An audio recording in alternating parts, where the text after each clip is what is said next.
Assalamualaikum warahmatullahi wabarakatuh. Apa kabar semuanya sobat-sobat Mamori? Ketemu lagi dengan saya Fenty di channel YouTube MA Modern IBS Al-Azhari. Nah, pada kali ini kita bertemu lagi dan khusus untuk hari ini kita akan membahas tentang beberapa topik tentang MA Modern Al-Azhari tentunya. Nah, kebetulan hari ini berbeda dengan konten-konten sebelumnya di YouTube channel MA Modern Al-Azhari. Pada hari ini kita ada kedatangan tamu Kepala Madrasah MA Modern Al-Azhari, Bapak Amri Prayoga. Kita berdua akan membahas beberapa hal yang berkaitan dengan pondok pesantren. Kebetulan untuk perkenalan dulu, MA Modern Islamic Boarding School Al-Azhari Aji Barang ini adalah madrasah yang jadi satu dengan pondok pesantren. Jadi anak-anak yang sekolah di sekolah kami akan mendapatkan pendidikan formal di Madrasah Aliyah dan nanti dilanjutkan di sore harinya untuk pondok pesantren Al-Azhari. Nah, khusus hari ini kita akan membahas beberapa hal yang kaitannya dengan pondok pesantren, terutama pertanyaan-pertanyaan yang familiar diutarakan atau dipertanyakan oleh banyak orang tentang apa sih pondok pesantren seperti itu. Nah, hari ini akan menjawab pertanyaan-pertanyaan itu. Tapi untuk yang pertama mungkin kita akan membahas sedikit apa sih pondok pesantren itu atau apa sih sekolah yang menjadi satu gitu dengan pondok pesantren seperti sekolah MA kami ini. Mungkin kita tanyakan dulu ke Pak Yoga untuk menanyakan apa sih pondok pesantren dan sekolah madrasah aliyah ini kayak gitu. Monggo Pak. Oke. Assalamualaikum warahmatullahi wabarakatuh. Waalaikumsalam warahmatullahi wabarakatuh. Terima kasih dan alhamdulillah kita sampai hari ini masih diberi sehat dan masih diberi kekuatan untuk terus belajar, untuk terus berjuang, terutama kita yang di bidang pendidikan untuk terus memajukan, mencerdaskan anak-anak. Dan alhamdulillah MA Modern Al-Azhari ini adalah Madrasah Islamic Boarding School. Jadi madrasah ini itu mempunyai sistem itu anak-anak itu diasramakan. Jadi anak-anak itu diasramakan ya karena pelajaran agama, karena isi-isinya di dalam ada pelajaran agama. Jadi seperti pondok pesantren dan sistem ini, jadi anak-anak itu nanti menginap di sini 24 jam dan dia mendapatkan materi-materi baik formal, yaitu pas lagi di madrasah aliyahnya atau di jam paginya, terus kemudian di jam sorenya dia itu akan mendapatkan materi-materi non formal atau materi pengembangan maupun materi agama dan lainnya.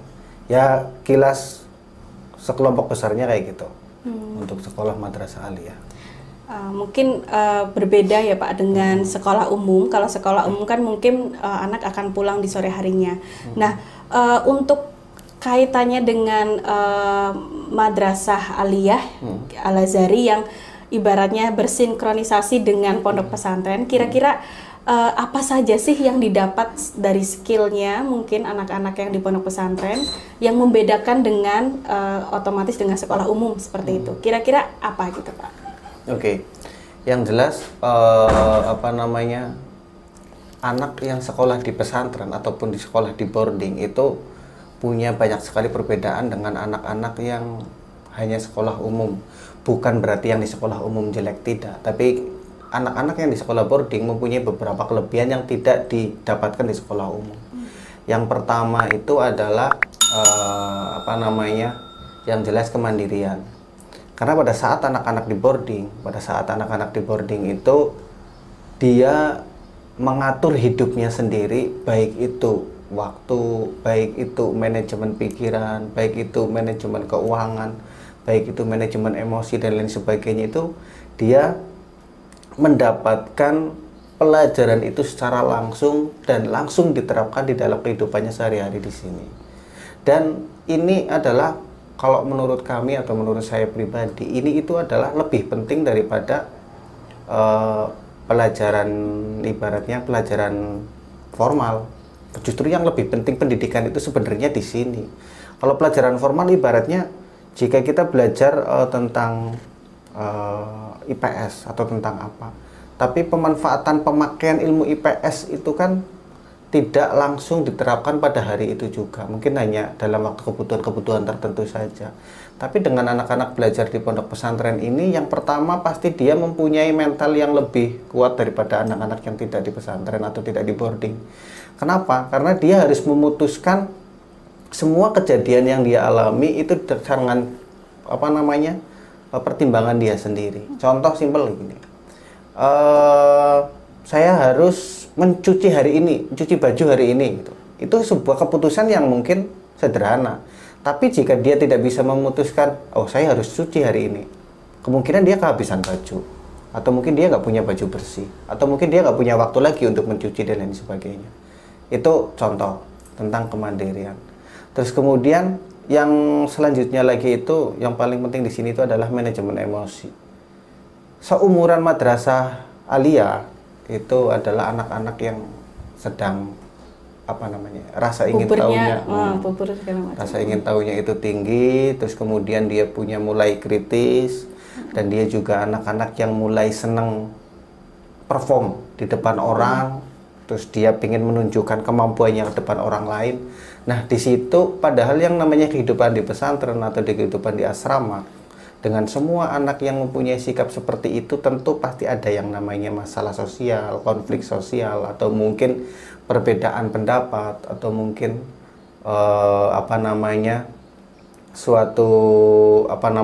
beda pendapat yang akhirnya menjadikan gesekan-gesekan kecil. Itu mungkin ada, dan itu pasti ada.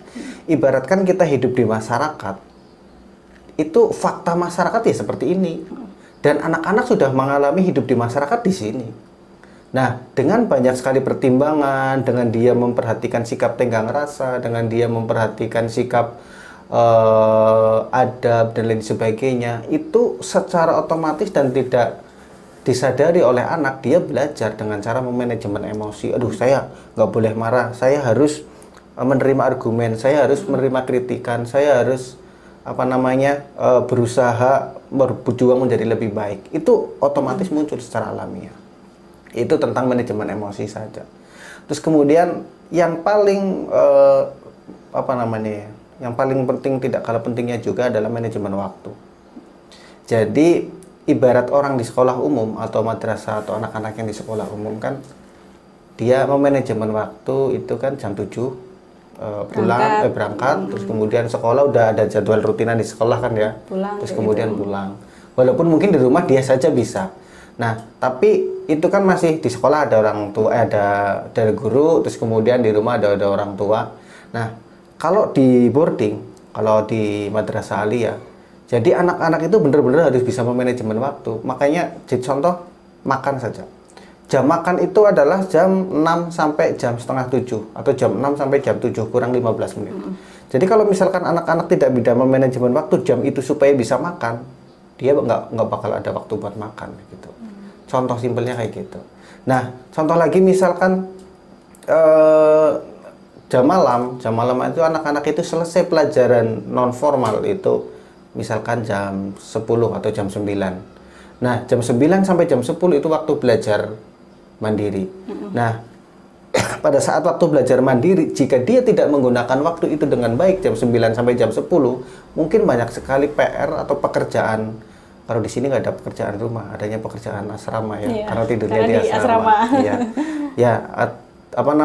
Mungkin tidak selesai pada saat ujian pelajaran di formal hari berikutnya. Nah, itu contoh manajemen waktu. Selain itu pun bukan hanya itu sih, termasuk jadwal yang udah umum. Sampai jadwal yang ke pribadi itu, misalkan kita mau mandi.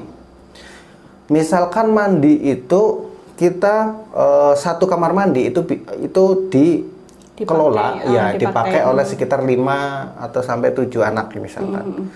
5 sampai 7 anak. Dan jam mandi atau mungkin jam masuk sekolah kan misalkan jam 7 pagi. Kemudian dia selesai pelajaran non formal di kepesantrenan ataupun di boarding itu mungkin selesai jam 6. Jam 6 sampai jam 7 dia harus memanajemen waktu, 7 orang antri mandi, udah makan, udah ibarat kalau nyetrika, udah nyuci baju, udah nyetrika baju, udah packing itu dan sebagainya. Itu benar-benar harus manajemen waktu. Effortnya bagus ya. Betul. Artinya dia tidak merasa itu belajar, tapi itu pembiasaan. Dan itu pasti apa namanya akan tertanam pada dirinya, dan suatu saat dia jadi orang sukses dia udah nggak kaget. Pasti butuh ibaratnya. Pasti butuh. Karena kita bisa lihat aja para pejabat atau mungkin public figure yang ada di luar sana, dia jam sekian berada di kota ini, jam sekian berada di kota ini, wah padat banget. Dan kita dimulai dari hal kecil ini, suatu saat kita jadi orang sukses kita udah nggak kaget itu. Tapi ada beberapa mungkin ya, ada beberapa orang yang mungkin masih mempertanyakan seperti ini. Kalau di rumah kita yang kontrol anak-anak, akan membantu anak-anak menyelesaikan tugas-tugasnya di rumah segala macam. Nah, kalau di pondok pesantren, otomatis kan nanti guru-gurunya di formal ya akan pulang-pulang seperti itu. Nah, kalau di sini di MA Modern Al-Azhari, kira-kira yang akan disediakan gitu oleh pondok pesantren atau oleh MA Modern Al-Azhari tentunya untuk membantu anak gitu, membantu anak dalam mencapai kemandirian dan kepembiasan seperti itu kan otomatis harus ditolong lah ibaratnya. Ya kalau sudah anak-anak sudah terbiasa mungkin akan lebih mudah. Tapi kalau ada anak yang mungkin belum pernah di pondok pesantren atau belum terbiasa jauh kayak itu dengan orang tua, kira-kira apa yang ibaratnya bantuan apa sih yang disediakan oleh pondok pesantren dan MA Al-Azhari tentunya untuk santrinya seperti itu? Oke. Jadi ini juga banyak terjadi ya. Fenomena ini banyak terjadi jika ada anak-anak yang pertama kali sekolah di pondok pesantren atau boarding. Kita pada intinya kita itu akan mengajari mereka cara belajar. Bukan kita nuntun mereka belajar, bukan. Tapi kita mengajari mereka cara belajar. Banyak sekali anak yang pada saat dia di sekolah sebelumnya, di jenjang berikutnya, pada saat dia SMP, pada saat dia MTS, dia mempunyai peringkat yang bagus di rumah, mempunyai nilai yang tinggi di rumah. Tapi pada saat dia di boarding, pada saat dia di pesantren, nilai dia turun. Nah, turunnya nilai dia itu bukan karena dia bukan karena dia nggak pinter atau bukan dia itu enggak. Kayak merosot kayak gitu. Ya, merosot. Tapi itu karena perbedaan budaya yang pada saat awal di rumah mungkin dia nilainya bagus itu karena belajarnya itu dipus sama orang tua. Dek belajar, Mas belajar, Mbak belajar, Mas ngerjain tugas, diatur jamnya. Masih diingetin sama orang tuanya. Nah, karena masih diingetin, di saat di sini kita mengingatnya secara massal yang mungkin tidak personal, jadi akhirnya jika niat belajarnya itu kok tidak dari dia sendiri, maka kualitas dia atau prestasi dia akan merosot, dan itu pasti karena dia belum tahu cara belajar yang tepat di sini. Termasuk cara belajar juga, cara belajar pada saat di rumah mungkin tempat belajarnya dia itu di kamar sendirian, terus mungkin meja sendiri, makanan sendiri, apa aja sendirilah. Nah, di sini mungkin dengan fasilitas yang berbeda, dengan ruang berbeda, dengan suasana yang berbeda, mungkin dengan tingkat kebisingan yang berbeda, dengan waktu yang tersedia pun berbeda, itu akan merubah atau akan mempengaruhi cara anak dalam belajar. Makanya si anak itu harus kita ajarin yang namanya cara belajar yang tepat dan efektif buat mereka. Nah, setelah anak itu sudah kita kasih tahu cara belajar yang tepat buat dia, pasti prestasi dia tanpa kita suruh untuk belajar, terus tanpa kita suruh untuk kita tungguin gitu, nggak usah, dia berkembangnya bakal lebih cepat. Karena dia belajar itu bukan berdasarkan perintah kita, tapi dia belajar itu berdasarkan kemauan dan kebutuhan dia sendiri. Dan yang mungkin yang lama pada saat kita proses pendampingan untuk cara belajar yang tepat buat dia, anak-anak itu punya beberapa karakter yang saya temukan di Madrasah Aliyah ini. Pertama itu ada anak yang kalau belajar di tempat sepi itu dia nggak bisa.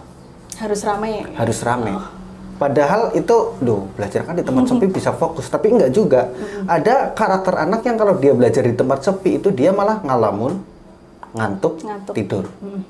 Ada karakter yang kayak gitu. Sebaliknya, ada anak yang nggak bisa belajar di tempat ramai. Dia harus belajar di tempat sepi. Karena pada saat dia belajar di tempat ramai itu dia nggak bisa konsentrasi, buyar dan sebagainya. Dan itu nggak bisa disamakan. Saya lebih nyaman belajar di tempat ramai, saya dipaksain belajar di tempat sepi nggak bisa. dan sebaliknya. Dan itu karakter anak masing-masing. Nah, itu proses itulah yang kita bantu mencarikan mana yang pas buat anak-anak. Jadi setelah mereka udah ketemu dan itu pasti udah ketanam sampai dia kuliah pun pasti sama. Pasti sama. Artinya setelah dia udah temu cara belajar yang efektif, dia sudah menemukan itunya secara dia sendiri, otomatis selanjutnya dia bakal enak dan berkembangnya pasti lebih cepat. Dimanapun, kapanpun, dengan siapapun dia bakal lebih di jenjang manapun manapun dia akan bisa berkembang dengan lebih cepat.